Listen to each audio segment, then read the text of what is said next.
कांग्रेस की तो नैया पहले से डूबी हुई है मानों को बेवकूफ़ बनाने के लिए। इसके अलावा इसमें कुछ नहीं है कि कांग्रेस के नाम पे कोई प्रभाव पड़ने वाला नहीं है। कांग्रेस ने जो है दलित से बदतर बनाया है पसमानदा मुसलमान। अब दलितों को लेकर पीडीए का नारा भी दिया जाता, लेकिन पसमानदा मुसलमानों की हालत तो दलितों से बदतर हो गई है। कांग्रेस ने कहीं का नहीं छोड़ा। हम नहीं बोल रहे थे, वसीम रईन खुदे बता रहे थे। अब होली का त्योहार है भैया, रमजान का त्योहार चल रहा है, और इस दरमियान भैया देखा तो लोकसभा चुनाव भी शुरू हुआ है। आपका बता दें कि आखिरकार भाजपा ने बाराबंकी लोकसभा क्षेत्र से राजरानी रावत जी को प्रत्याशी घोषित कर दिया है। इसके साथ ही साथ भैया बाराबंकी जिले की राजनीतिक सरगर्मियां भी तेज हो गई हैं। ऐसे में देखने वाली बात यह होगी कि देखो भैया बाराबंकी जिले का जो पसमानदा मुसलमान है वो कहां जाएगा। अच्छी खासी संख्या है पसमानदा मुसलमानों की। ऐसे में हमने भैया वसीम रईन जी से बातचीत की तो देखा था कांग्रेस का नाम सुनते ही गुस्सा आ जाता है कि देखो भैया कांग्रेस तो किसी लायक नहीं है, कांग्रेस को तो बगैर हम लोग वोटें नहीं देंगे, और अब की बार बीजेपी का समर्थन किया जा सकता है लेकिन हमको भागीदारी मिले। तनिक सुनो भैया क्या बताओ तो वसीम रईन जी।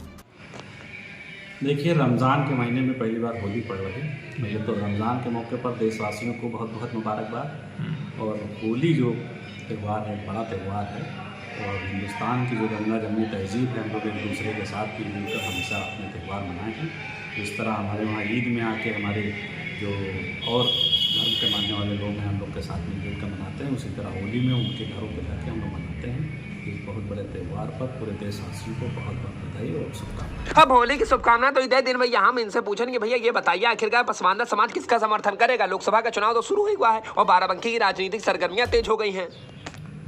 देखिए, पसमानदा समाज तो उपेक्षित समाज है। सेकुलर के नाम पे जो तथाकथित सेकुलर रहे हैं, या सपा हो, बसपा हो, कांग्रेस हो, आज पीडीए के नाम पर समाजवादी पार्टी पीडीए की बात कर रही है, लेकिन उसमें से पसमानदा मुसलमान गायब है। अभी तक जितनी लिस्ट उनकी आई है लोकसभा चुनाव की, एक भी पसमानदा मुसलमान को टिकट उन्होंने नहीं दिया है। तो अब की बार किसका समर्थन रहेगा पसमानदा समाज? ये पसमानदा समाज उपेक्षित समाज है, उसको जहाँ भी हिस्सेदारी मिलेगी वहाँ वोट करने के लिए तैयार है। हम लोग इसी इंतजार में कि कहाँ से हमें हिस्सेदारी मिले। भारतीय जनता पार्टी ने पसमानदा मुसलमान थोड़ा बहुत वोट दिए हैं, लेकिन भारतीय जनता पार्टी ने कई लोगों को हिस्सेदारी देने का काम किया है। उन्होंने काम किया। अभी मंत्री जी भी आए थे बीच में, दारा सिंह जी, उनसे भी साथ कुछ बात हो रही थी। क्या बीजेपी का ही पूरा समर्थन करेंगे लोकसभा चुनाव में? देखिए, हम भाजपा का समर्थन करने के लिए तैयार हैं, बस शर्त ये है कि हमारे लोगों को जो हमारी आबादी है उसके अनुपात हिस्सेदारी मिले। हमें किसी से गुरेज नहीं है, हम किसी मुसलमान को कभी वोट नहीं दिए, किसी मुस्लिम पार्टी को नहीं दिया। हमेशा हम लोगों ने सेकुलर के नाम पर जिस तरह से भी हम लोग को बेवकूफ़ बना के हमने हमेशा जो है नॉन मुस्लिम को ही वोट किया है। चाहे सपा रही हो, जो बसपा रही हो, जो कांग्रेस रही हो, कोई मुस्लिम पार्टी नहीं, मुसलमानों ने कभी मुसलमान को वोट नहीं दिया। हमेशा हमने हिंदू को ही वोट दिया। तो हमें भाजपा से भी कोई एतराज़ नहीं है। अगर भाजपा हिस्सेदारी दे रही, भाजपा अच्छा काम कर रही है, उन्होंने कॉलोनियाँ दी मुसलमानों को, उन्होंने राशन में कोई भेदभाव नहीं किया, आयुष्मान कार्ड के जरिए पसमानदा मुसलमान को फायदा पहुँचाया, इसके लिए उनका शुक्रिया भी।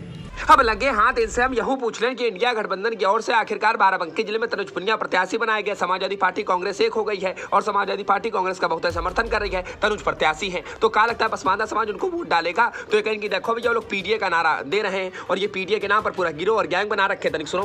ये पसमानदा मुसलमान जो है तो हिस्सेदारी की बात हो रही है, और आज की डेट में जो है तो आप ये मान लीजिए कि सपा बसपा ये जो पीडीए का नाम पर फर्जी माना है, गैंग समझ लीजिए, एक गैंग ही समझिए, क्योंकि इनको देना कुछ नहीं, सिर्फ बेवकूफ़ बनाना है। पसमानदा मुसलमानों का वोट लेते चले आ रहे हैं। पसमानदा मुसलमान अब जागरूक हो गया है, उसको जहाँ हिस्सेदारी में अगर भारतीय जनता पार्टी में उसको जगह मिल रही, इज्जत मिल रही, तो वहाँ वोट करने के लिए तैयार है। मतलब अब की बार कांग्रेस, इस कांग्रेस की तो नैया पहले से डूबी हुई है जी। और ये जो पीडीए के नाम पे नया एक लाए हैं फार्मूला मुसलमानों को बेवकूफ़ बनाने के लिए, इसके अलावा इसमें कुछ नहीं है। अच्छा, तनुज प्रत्याशी हुए हैं कांग्रेस, अब तो लिस्ट जारी हो गई है, तो क्या कुछ प्रभाव पड़ेगा? देखिए, कांग्रेस के नाम पे कोई प्रभाव पड़ने वाला नहीं है। कांग्रेस एक ऐसी पार्टी है जो मुसलमानों को उससे ज़्यादा दंगे से हाथ किसी पार्टी के नहीं रंगे जितना कांग्रेस करती है। तो कांग्रेस ने जो है दलित से बदतर बनाया है पसमानदा मुसलमानों को। आर्टिकल 341 पे पाबंदी लगा के जिस तरह से हमको दलित से बदतर भी बनाया, तुष्टिकरण भी किया। सपा है पीडीए की बात करती है, अभी राज्यसभा में देख लीजिए एक भी मुसलमान को पसमानदा छोड़ के पसमानदा मुसलमान को ही राज्यसभा जाने का मौका नहीं। तो ये कौन सा पीडीए है सिर्फ धोखा देने के लिए? ये सब धोखेबाज लोग हैं। मुसलमान अब जागरूक हो गए हैं, समझ गए हैं। पसमानदा मुसलमान वहाँ वोट करेगा जहाँ उसको हिस्सेदारी मिलेगी, उसको अपना फायदा मिलेगा।